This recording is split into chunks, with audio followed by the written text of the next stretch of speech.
Peter Credlin, live on Sky News Australia. Good evening. Welcome to the show. Let's wrap a very busy parliamentary week and plenty of things happening today right around the country. Here's what's coming up tonight on the show. If you thought the voice vote was the end of it, well, think again, with one Queensland regional town fighting against a potential handover of 95% of freehold land. Now, residents are fired up. We'll cross live to the town. We'll speak with a local publican who's helping lead the fight against this move. How does a nation rich in gas end up to a point where we might be burning diesel next year just to keep the lights on?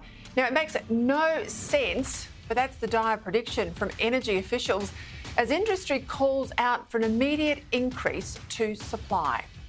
Plus, Queensland flies a white flag in the war on drugs, becoming the first state to roll out permanent pill testing clinics. Now, they call it harm minimisation, but it looks like capitulation to me. I mean, we banned vapes, but we're letting rip on illegal drugs.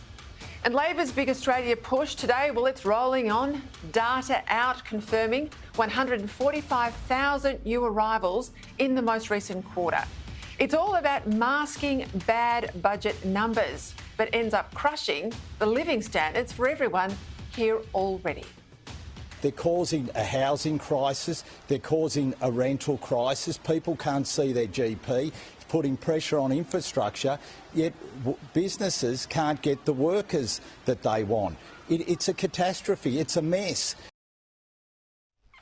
Look, working through that migration data today, and it says to me that the Albanese government's efforts to rein in out-of-control immigration are about as successful as their efforts to control foreign criminals and to cut your power bill. Today, it emerged that net overseas migration for the September quarter, so that's the most recent bracket, was over 145,000. In other words, despite Labor's promise last year to get migration under control, it's running at an annualised rate of nearly 550,000 individuals. Now, that's on top of the all-time record of more than 500,000 newcomers in the last financial year. That's a city the size of Canberra coming into the country every single year on top of natural population increase. Since the election, the adult population has increased by over 1 million people. Meanwhile, home building completions are around a quarter of that. We are in a GDP per capita or family recession. The only thing left driving the economy is migration at a time when Labor's housing crisis is worsening. Why is this government taking our economy in the wrong direction? This record migration is happening at a time when wages are falling, real wages are falling, housing costs are skyrocketing, rental availability close to zero, roads and public transport are congested, and heaven help anyone who needs to get into a doctor fast. Then there's the government's promise to have 1.2 million new homes built in the next 5 years, which is about as plausible as the government's promise to cut your power bill by $275. At the moment, we're lucky to get 100,000 homes built annually. Now, sure, we're a migrant nation, and just about all newcomers who come here one day are fine Australians. Apart from anything else, unlike the politicians and the academics who hate Australia Day, most migrants know this is the best country in the world. But that hasn't stopped immigration becoming a racket. It's a dodge for universities and colleges that use overseas students as a cash cow. Even though many of these so-called students are just coming for work, they're after an immigration outcome in the guise of an education one. It's a soft option too for plenty of businesses who'd rather import cheap labour than pay Australians a decent wage to do unfashionable jobs or that don't want to train up our local kids. But most of all, sky-high immigration is a cop-out for lazy governments to keep notional economic growth up without any serious productivity reform. It's a Ponzi scheme. I've said that before, I'll say it again. It is a Ponzi scheme to mask a poor underlying economy by making the top-line growth numbers look better than they really are. For the past 4 quarters, Australia has been in recession in GDP per capita terms, so per head of population, even if we've avoided the technical definition of a recession. Across the board, poll after poll says Australians want a lower rate of immigration. Not no immigration, but numbers we can absorb. Numbers we can properly house and feed and employ without hurting the quality of life for those already here. Liberal voters want that. Labor voters want that. Green voters too. Green voters want this. The most recent Resolve poll showed that 62% of Australians thought migration was too high, and a majority think that the government has run it in an unplanned and unmanaged way. After denying for 2 years that they have a problem with out-of-control migration, the Albanese government seems to have woken up to the political damage it's doing to them. So while they remain a big Australia government, they know with an election coming, they need to be seen to be doing something, even if they don't believe it. Which is why the government says that it's lifting the English language requirements for would-be students and short-term workers, and that it's asking more searching questions of anyone applying for a visa. But with almost 150,000 migrants in the last reported quarter, plainly what the government is doing isn't working, or it isn't working fast enough. Even the 250,000 net migration figure that the government says it's working towards, well, that's more than double the average in the Howard years.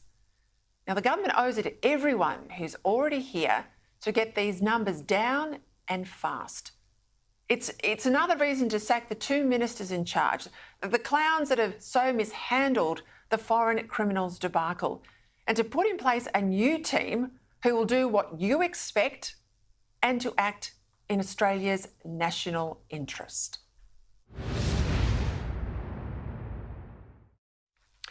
And look, here's something for climate warriors who've done their best to stymie any new gas developments here, even though gas has roughly half the emissions of coal. Australia is facing what's now described as catastrophic domestic gas shortfalls from next year, meaning the gas peaking plants needed to keep the lights on when the sun's not shining and the wind's not blowing will soon have to be run on diesel. That's right, so-called dirty diesel.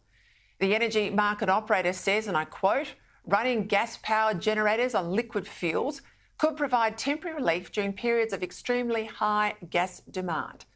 So that's on cold still days or hot still days, on cold nights and on hot nights.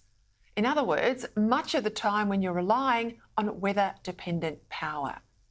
And naturally, the government says it's got everything under control, with climate-obsessive Minister Chris Bowen saying that the government is, quote, working with states to expand AEMO's powers to manage seasonal and localised gas supply shortfalls, include boosting domestic gas storage.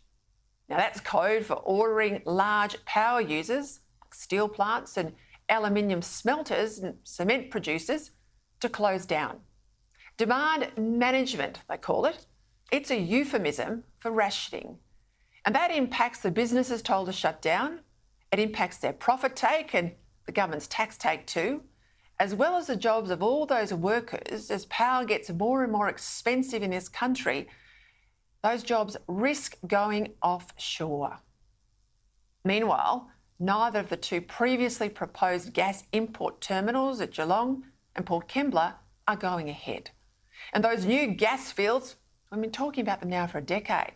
Narrabri in New South Wales, the Beetaloo Basin in the Northern Territory, and Browse off the West Australia coast, well, they all remain strangled in activist lawfare.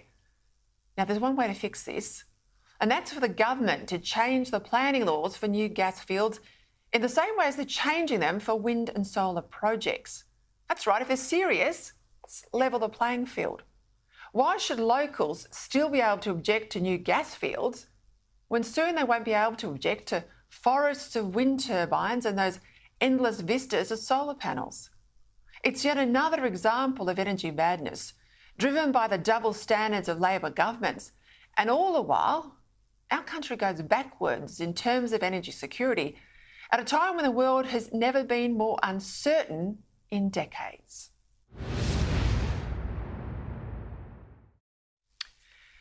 One of the privileges of being a staffer is the front row seat you get in the Parliament, in and around the corridors of power to the inside of our democracy.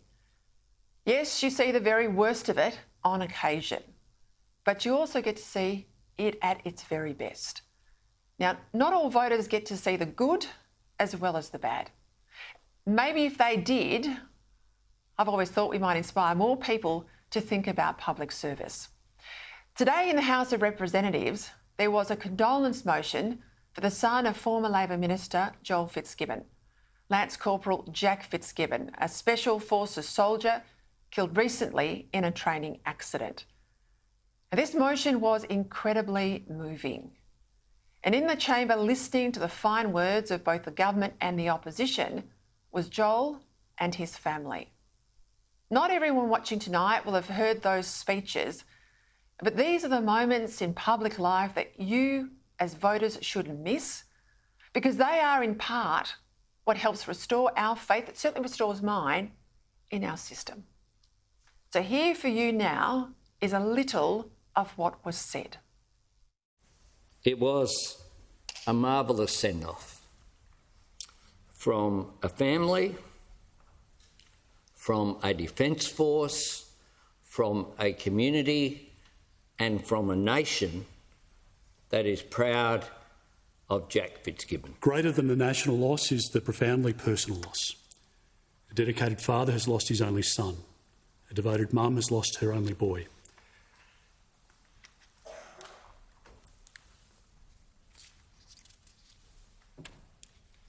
A dear partner has lost her life's counterpart. And two sisters have lost their darling sibling. As important as the facts and figures of Jack's career are, they only tell part of the story. Because we also heard described a fun-loving larrikin who was full of life. And he gave his life making sure that our special operations are ready when the moment of crisis comes. Mr. Speaker, I know the 2nd Commando Regiment is proud of him. The Special Air Service Regiment is proud of him. We are all proud of him, and we will remember him.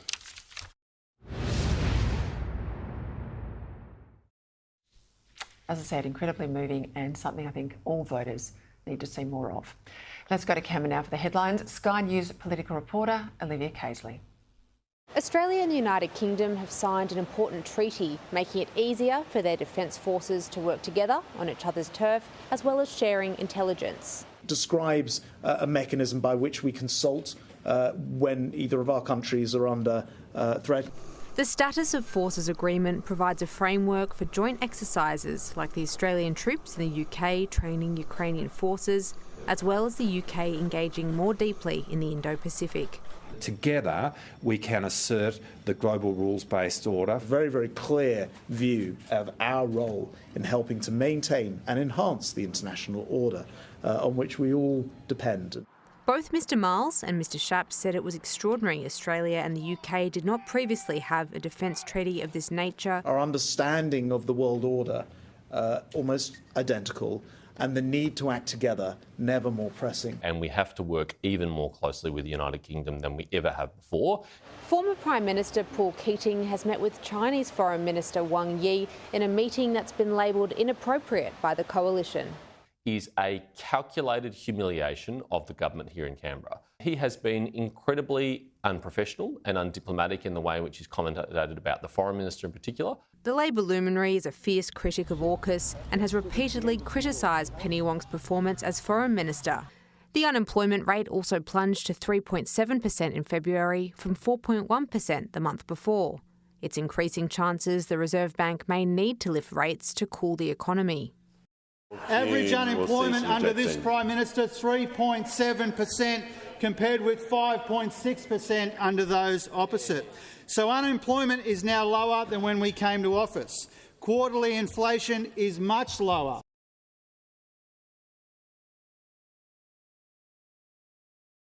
All right, for a look at all the other headlines today, I'm joined now by media writer for The Australian, Sophie Ellsworth, and the Deputy Executive Director of the IPA, Daniel Wild. Well, thank you for your time. We're wrapping up a pretty hectic week in Canberra. Let's start, though, with question time. The focus today, of course, those official ABS migration data numbers out. Labor's Big Australia push continues on unabated. Record highs, Daniel. I know the IPA has been crunching the numbers. What have you found? Well, that's right, Peter. It's record highs, 550,000 net intake over the 12 months to September last year. That is 60% higher than the previous record over a 12-month period to September. And what is clear is that the government is not in control of its migration program, and this is causing immense economic and humanitarian damage to our nation. As you rightly identified at the opening, Peter, we've had 4 consecutive quarters of negative per capita economic growth. The last time that happened was in the early 1980s, in the middle of a global economic recession. So as we all know, migration makes the economic pie bigger, but the slice of the pie that everybody in this country is getting is now smaller. The other point that I'd make, Peter, is the government is being highly misleading with the Australian people when it comes to the migration numbers. When you look at the budget figures, what we now know is that last year and this financial year, we are now on track for a surplus of 350,000 migrants compared to the projections in the budget. And we'll see what the government does in May at the next budget. But what is clear is that the government's policy is fundamentally out of step with the expectations of the community. I think Australians are starting to wake up to the distinction. Australia is not in a recession, but Australians are. That's the difference. And that's why, we're all feeling it tough, feel like we're doing it tough. Everything feels squeezed and you just feel like you're working harder and harder and not getting ahead.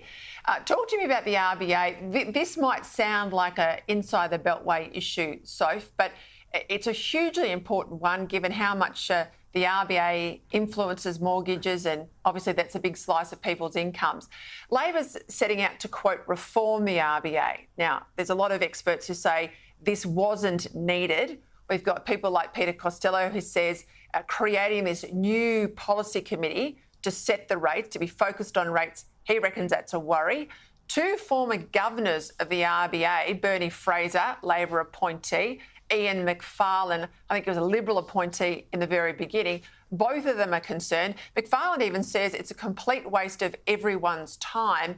It looks like, too, that the Libs with Angus Taylor may not support this. Well, Peter, this is a concern and all Australians should be concerned about this. Very interesting comments, particularly from Ian Macfarlane. He was the RBA boss for many years, and I think people should take note of this when he says it is a complete waste of time. But look, the cash rate at the moment, Peter, as you know, is 4.35%. We've had 13 consecutive rate rises. And Australians are very eager to see these rates come down because people are hurting with their mortgage rates at pretty high rates compared to during the COVID pandemic. So I'm pretty concerned by these comments, by these heavy hitters saying that this is a waste of time. And will it actually change anything, Peter? Because we've seen a lot of changes this year already with the RBA, with the press conferences they hold, and also the reduction in the number of cash rate decisions each year, down from 11 decisions to 8. So there's a lot going on, and this is just another layer of change which many are questioning whether or not it's worthy. And I will add too, a lot of the criticism is that they're concerned that Labor will use this to stack the RBA with their mates, and that's another worry as well. We know, Wang Yi, the Foreign Minister of China, has been in the country, of course, Daniel, this week. Paul Keating's had his meeting today. Penny Wong, of course, officially with the government hat on. She met with him yesterday. All of these people running around saying that there was not a link between the dropping of the anti-dumping action, so letting in a flood now of Chinese-made steel wind turbines, and this appearance in Australia of Wang Yi, just like they dropped opposition to the Port of Darwin being owned by Chinese affiliates when the Prime Minister went to Beijing. They're saying this is not a quid pro quo arrangement. But Dennis Shanahan writes in The Australian, I don't know. He says, I think it is, because before it was even announced, Daniel, we had it reported very much front and centre of the Global Times. Well, that's right, Peter. I think that the Chinese Communist Party is playing this government like an absolute fiddle. Yes, there's lots of opportunities for cooperation with China when it comes to trade and commerce, but there's also serious economic and national security issues here. You've identified one of them, which is the anti-dumping action that's now being put off by the government. There was also the case of the Chinese-owned nickel mines in Indonesia, which are flooding the market and putting our industry under the pump, and they have, of course, lower wages and far fewer regulations in their way compared to our nation. But what we really need is not just piecemeal talks. We need to have an actual strategic objective of how we're going to reduce our economic reliance on China and pivot to other nations such as India. We know that China is very effective at using its economic leverage to get what it wants. We've seen that with the One Belt, One Road infrastructure projects, including what they try to do in Victoria. We see it with the Made in China 2025, which is their attempt to basically become a monopoly over advanced manufacturing. So there are some serious issues on the economic front, and I'm not sure the government is quite able to string these together into a coherent strategic package for the people of our nation. So if you listen to this one, there was a bowling club in Sydney's north. There was a local Aboriginal elders took it on as a native title claim. They got control of the bowling club. It's now fallen into disrepair. There's a tunnel going in. The Western Harbour Tunnel will be built 21 metres below this bowling club. The Aboriginal elders are going to get millions of dollars in a payout regarding the tunnel underneath vacant land. But all the people affected in the area, all the homeowners and businesses who are not Aboriginal, will get nothing. Now, the Land Council says that the Land Rights Act covers land all the way down to the centre of the earth. But that's not how land title works for every other Australian. Well, Peter, this is a concern for many people and it seems very unfair. And how far does this go? I mean, the fact that you can say you can go so far underground and make these claims, I think Australians should sit up and take notice of this. And again, it's dividing our nation by race. I think this is very concerning, and I think this could open up a can of worms in other areas and result in perhaps similar actions across New South Wales and potentially across the country. Just quickly, Daniel, I want to finish on this one. Shocking new data released today confirming what we all know in Victoria, a crime wave, youth crime wave. The data revealing crimes committed by youths aged between 14 and 17 years of age jumped by 30% in 2023, responsible for more than 19,000 incidents. And these stats are horrific. 20 teenagers committed 11 or more aggravated burglaries where a car was stolen. Boys aged between 13 and 17 are responsible for 20% of all burglaries.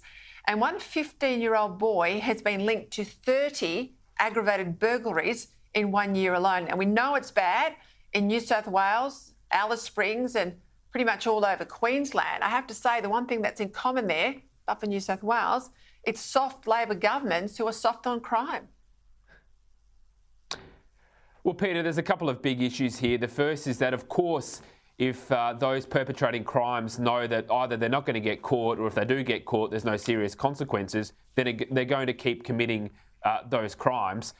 One of the things we've been doing, Peter, is I've been up in Queensland the last couple of days talking to political leaders here, and you're probably aware of one of the initiatives that looks like it's going to go ahead at some point, which is to set up youth work centres in regional parts of the country in order to firstly get troubled youth out of crime and into work, and to get them training and skills and a trade ultimately so they can contribute to society and get them out of the cycle of being in prison. They need to be put in prison to be kept out of harm's way and stop harming other people, but then you want to make sure that they've got the skills to be rehabilitated. So look, I think that that's a really good initiative. I know that both Peter Dutton and David Littleproud have supported it at the federal level, so I hope political leaders across the nation start to understand that these kind of youth work centres are a piece of solving this problem. Thanks, Daniel. Thanks, Sophie. See you both next week. All right, after the break, we might be burning diesel soon to keep the lights on. How on earth did a gas-rich nation like us get into this mess?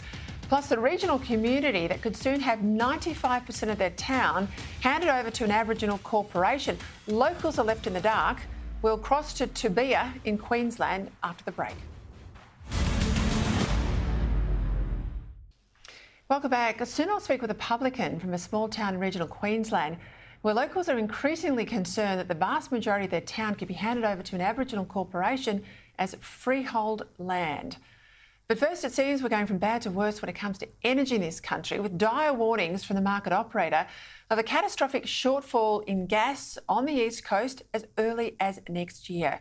It's looking so crook that gas generators might have to resort to burning diesel in periods of peak demand.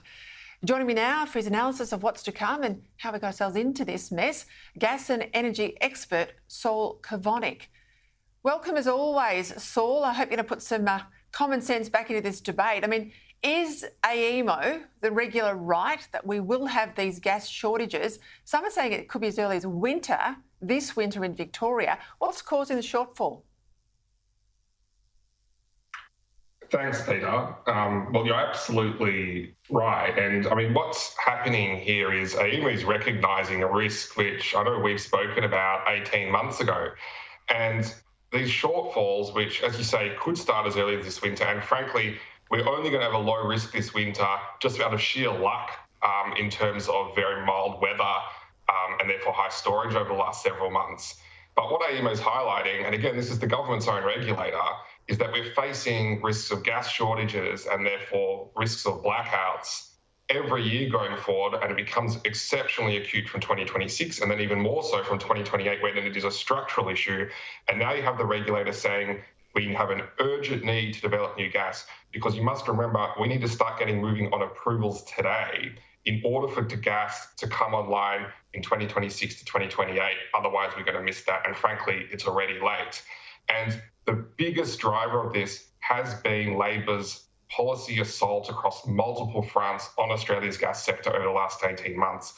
You'll recall back at the end of 2022, when Labor rushed its socialist gas cap policy through Parliament 5 days before Christmas without giving anyone time to read it, we talked about how the biggest risk this would pose would be declining investment in Bass Strait and reducing capacity in Bass Strait. That's the gas that comes into the south in Victoria. And that is now exactly what the government itself is saying is happening and resulting in this risk of shortfalls and the potential that we might need to burn diesel in order to keep the lights on. And let's just be clear, we should never be burning diesel. It is higher cost, higher emissions, exceptionally inefficient, but that's the world we've come to when the government has tried again and again through multiple facets. There's the gas cap, export controls, tax changes, the EPBC Act, funding activist litigation against its own regulators' approvals, which is stopping industry from investing to supply the gas we need. Yeah, nothing exposes the green hypocrites more than if they really cared about, zero emissions, they'd support nuclear. They don't. If they really cared about lowering emissions, they'd support gas over burning diesel or, ageing coal-fired plants, which they don't. Let's just debunk this myth. I see it in the media all the time that we've got a gas shortage in this country. No, we don't. We have constraints on supply, but in the ground, we've got plenty of gas, haven't we? Again, it is the regulatory landscape which is preventing new supply coming online, and there'd be a lot more potential resources if states like Victoria would even allow companies to explore for it. So what we have is, despite the regulator sounding the alarm, saying we urgently need to develop new gas, this is what should be a wake-up call for states like Victoria to remove their gas ban and so on, but also for the federal government to look to unwind some of its draconian policies it's implemented over the last 18 months, which has halted investment in gas. But instead, we're actually seeing the opposite. Labor continues to implement policies to stop investment in gas. And the worst thing that's going on now, of all those kind of assaults in the gas sector I've outlined, the most concerning one is the reforms to the EPBC Act, which are underway at the moment. That's looking to create this nature-positive, absolutist positions. For example, if you're trying to do a project and there's some kind of endangered bat that might be impacted by that project, you need to be able to offset that bat and every other potential impact on every kind of species on that property. And if you can't find an offset, you can't do the project, even if it's just one bat, and in return you're looking at thousands of jobs and billions of dollars investment and energy security at risk. They're creating an EPA SAR, which is going to have huge discretion and could be unduly influenced by green elements. And they're looking at to impose a climate trigger, potentially on all new projects, which is going to just throw an additional bigger span in the works for all approvals. And the most concerning thing about this is the secrecy under which this entire policy reform process is being underway. Nobody's allowed to talk about anything. It's all being locked up in NDA agreements.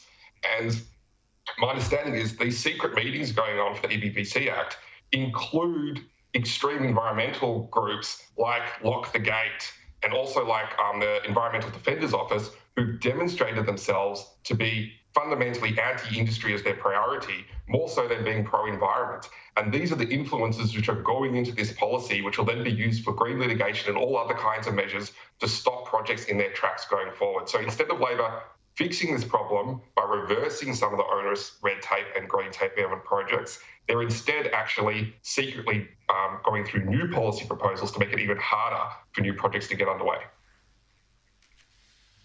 Spot on, and also we've had the Chief Executive of Santos out railing against the green lawfare. You know, the government funding activist bodies to then take the government's decisions to court. The poor old taxpayers paying at both ends there.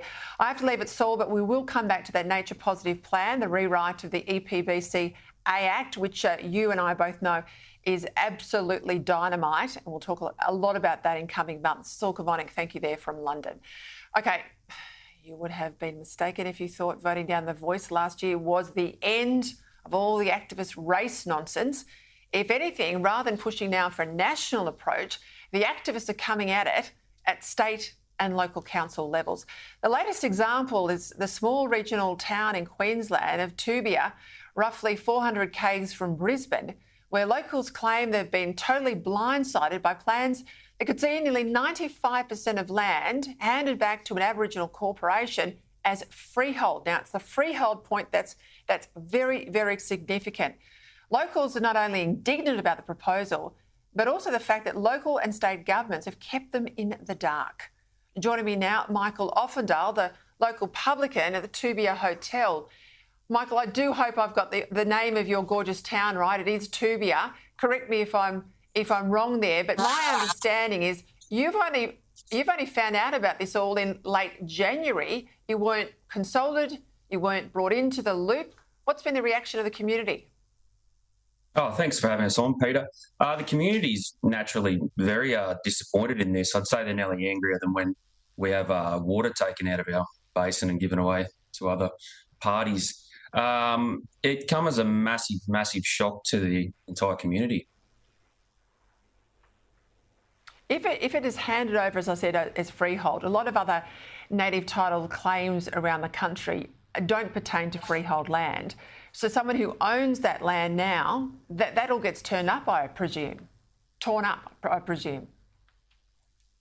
The freehold land that's currently privately owned is all pretty safe, but it's the people that have sort of invested money in the area relying on things like parks and recreation, rodeo ground, town hall reserve, common dump, etc.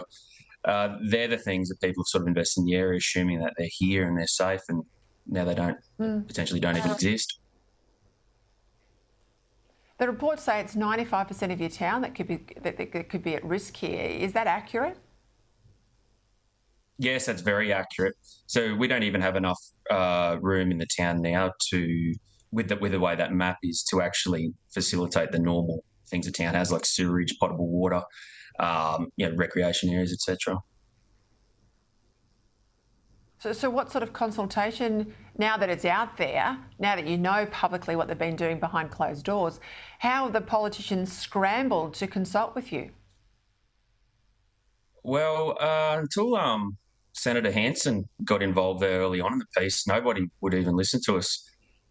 Since then, we've managed to get some LNP senators, federal senators on board, like Jacinta Price, Matt Canavan, Jared Rennick and Susan McDonald. David Littleproud's give us sort of a bit of a quiet, supportive gesture. But the state LNP is just saying nothing. So why, if this happens in your town, why couldn't it then happen in any town in Queensland? Well, it will. We're going to be the first test case for the rest of the state. So if we sort of let it go through here, it'll end up just spreading everywhere, to every stock route, every reserve, like rodeo ground, like anything to do with a town that's government owned. I'm told you've got a petition up and running. You've got 2,000 plus signatures. I'm sure my audience is going to want to support you. Tell them where they need to go and how they can help. Well, the petition's on change.org, and the actual idea of it is just to show that there's more people here than the 130 on the census record or whatever that number was. And we basically need to make the Queensland LNP say something in support of us, as they've currently not done anything to help us or in any way. And I think it's because our mayor's obviously the president of the state LNP, so it's putting us in a very hard position there. So we just hope everybody gets behind our petition and supports it, and we can show them that this is bigger than just Tubuia. Well, I think that Mayor, who's, as you say, involved in the LNP, might have a change of mind if we get that petition going and we make a bit of noise. Michael, all the best. Stay in touch and good luck with this campaign. More strength to your arm. Michael Offerdale there. OK, after the break, we're finally seeing a bit of pushback on arrogant elites as more Australians want to get on with life and not be lectured to, but there's more we can do. Plus, given the inherent risks with artificial intelligence, why on earth has Labor and the Greens this week blocked an inquiry into it?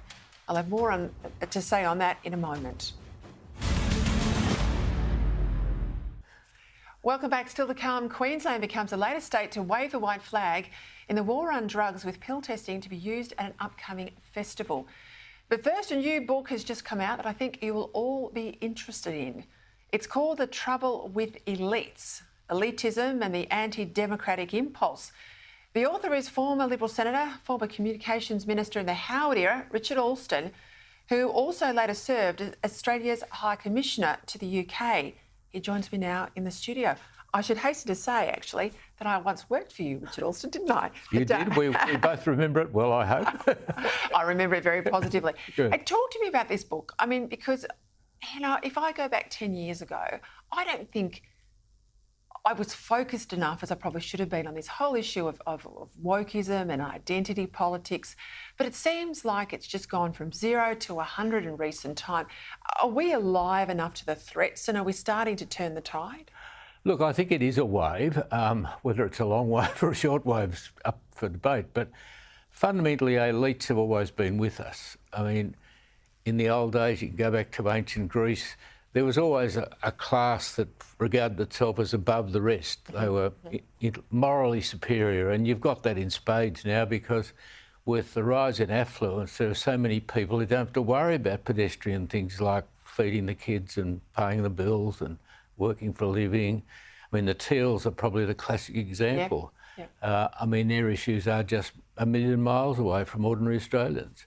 And I think that'll continue to be a problem. I mean, it's always been so, I think, that the academics and types that you could predict will sort of look down on the rest of us. I mean, George Bernard Shaw is a classic example. He once said that the only thought he ever gave to the working class was an intense desire to abolish them and replace them with sensible people. Now, that's a bit extreme, but, you know, here he was an intellectual, and as Paul Johnson used to say, intellectuals are people who prefer ideas to people. And I think politically they don't understand, they're not really interested in how the system works. They'll pontificate about climate change when it's an incredibly difficult subject to get your head around, but they never condescend to detail. I mean, Greta Thunberg's been rabbiting on about this from the age of about 8. Never heard her say anything sensible about the merits of the issue.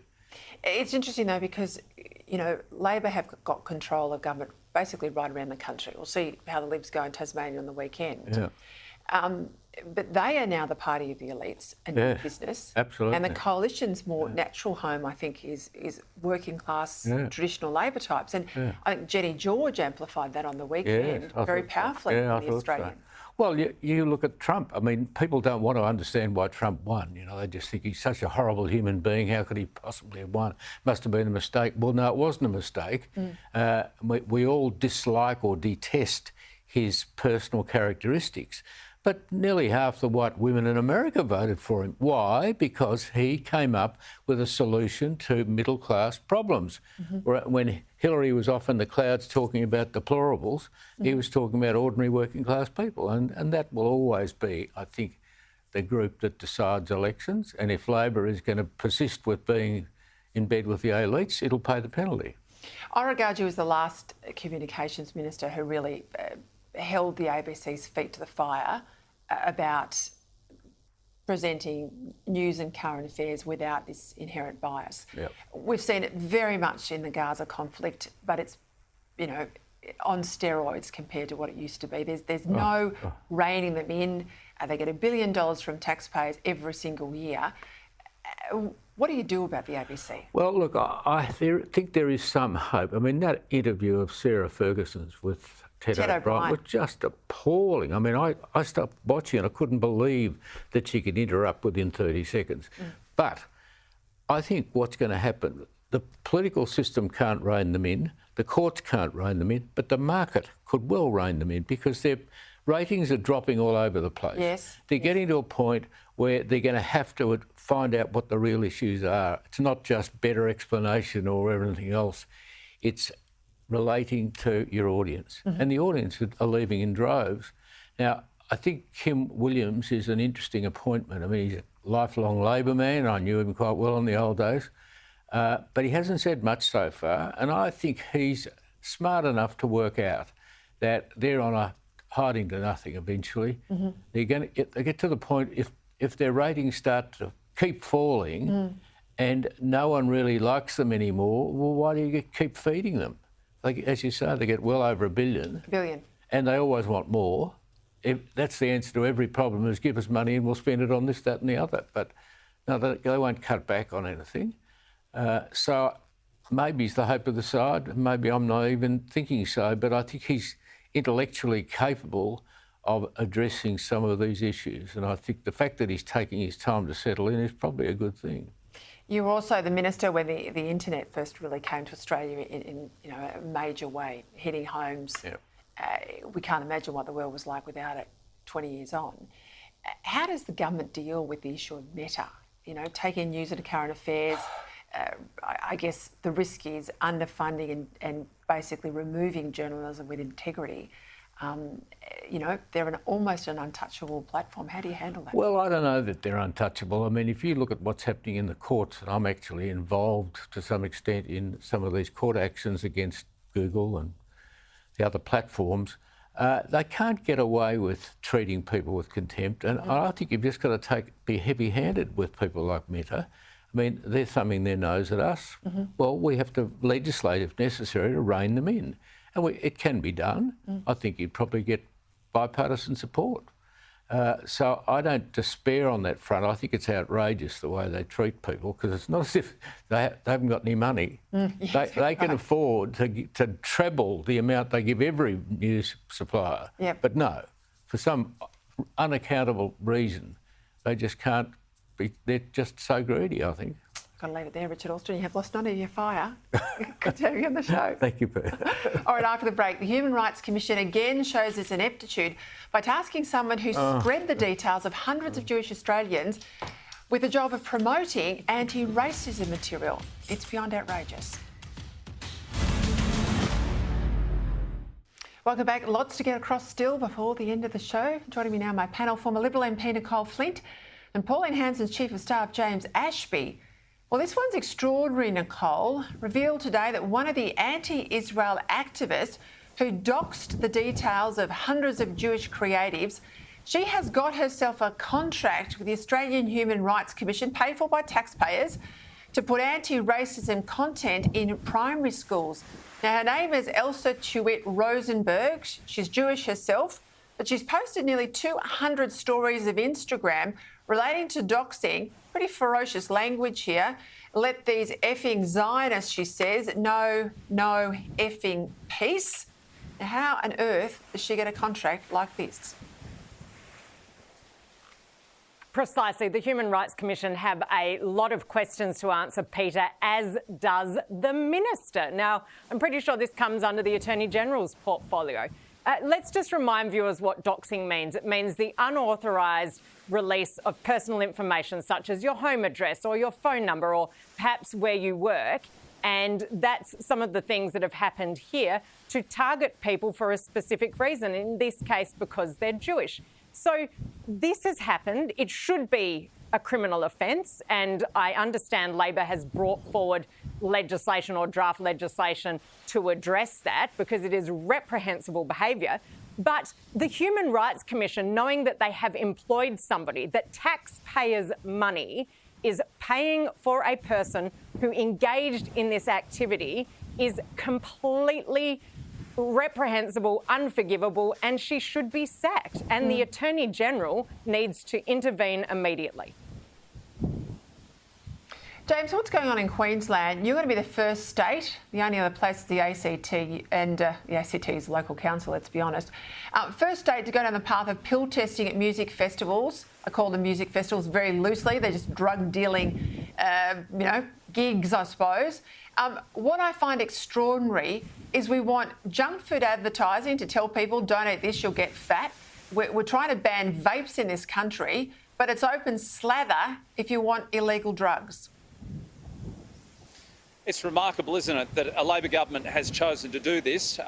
You'll have police officers just sitting outside the festival trying to control crowds, and yet within the confines of that festival will be scientists working out whether a drug is safe for you to ingest or not. No wonder the coppers have had a gutful and they can't replace the ones that are retiring. We're going to lose 30% of our police due to retirement over the next 10 years, and they're finding it difficult to replace them. Any wonder? All those things that we are supposed to teach as adults, as parents, that drugs are bad, there's something missing. And I'm not quite sure whether it's poor parenting or the fact that we've now got excise tax on alcohol that's just way beyond people's means to be able to afford a good time without risking their life. That's what this comes down to. These are harsh drugs. No one knows what's in them, and you are putting your life at risk. I'm sorry, if it was my niece or nephew, I'd have to say to my sisters, they chose to take the drugs. They chose to dice with death. If they lose their life, I'm sorry, it's on you. You know the risks. Yeah, I'm a bit hard on it now, more and more. Let's go to the detainee issue, Nicole. It hasn't gone away. The reports we've got and confirmation from the Minister yesterday, ankle bracelets have been removed, cases have been settled because they didn't want to lose the case in court. But we find at least 5 detainees out in the community have had their monitoring devices removed, including a convicted rapist. Now, Labor's trying to avoid, interesting before you mentioned, it's not just the Human Rights Commission, Peter, you say, it's also the Minister. Well, this is another example. Labor trying to say, it's not us now, it's not us, it's a board of bureaucrats, the Community Protection Board, that's making these sorts of decisions. I don't know how Claire O'Neill and Andrew Giles are still in a job. Precisely, Peter. The last time we saw this level of incompetence in relation to detainees was during the Rudd-Gillard-Rudd era. And quite frankly, Prime Minister Albanese needs to sack his ministers, or he can let the Australian people do it for him. And believe me, I think there are a lot of us out here who will be fighting very hard for that outcome at the next election, because this incompetence is next level, and it has been from start to finish. They had due warning that the High Court was going to make the decision that released these detainees into the community, 4 or 5 months before the ruling was handed down. They did nothing, and it has been an absolute disaster ever since. He needs to sack them, and I cannot believe that he hasn't. Yeah, it's gutless. No spine for the Prime Minister. James, Biden is backing down. The administration is winding back their vehicle emission standards. Now, surely, if the big marketplace of US automotive is moving, we're going to have to move here. Surely Chris Bowen's going to have to back down. Well, you'd think so, but Chris Bowen is as stubborn as they get, and I don't think he necessarily will. That problem is, though, unless we do back down, we won't be able to take cars from America within a short period of time. There are plenty of good vehicles with internal combustion engines that use very little fuel. We should be looking at those. The hybrids are perfectly fine. Don't go after these crazy models. People are finding it difficult enough to save for a deposit on a house, let alone having to save a new deposit for a futuristic car that yet hasn't proven itself, like battery or some of these more expensive hybrids. So it's crazy. I hope Labor come to their senses, but I don't think it's going to need a change of government to do that. Right, I've got to leave it there. James, you're out there on the campaign trail. I can see that there ahead of the October state election. James, of course, is a candidate for One Nation. Thank you for your time. Nicole, great to see you as always. Have a good weekend, both of you. All right, that's it for me. Busy week, busy one next week. See you back here Monday night at 6. Up now, Andrew Bolt.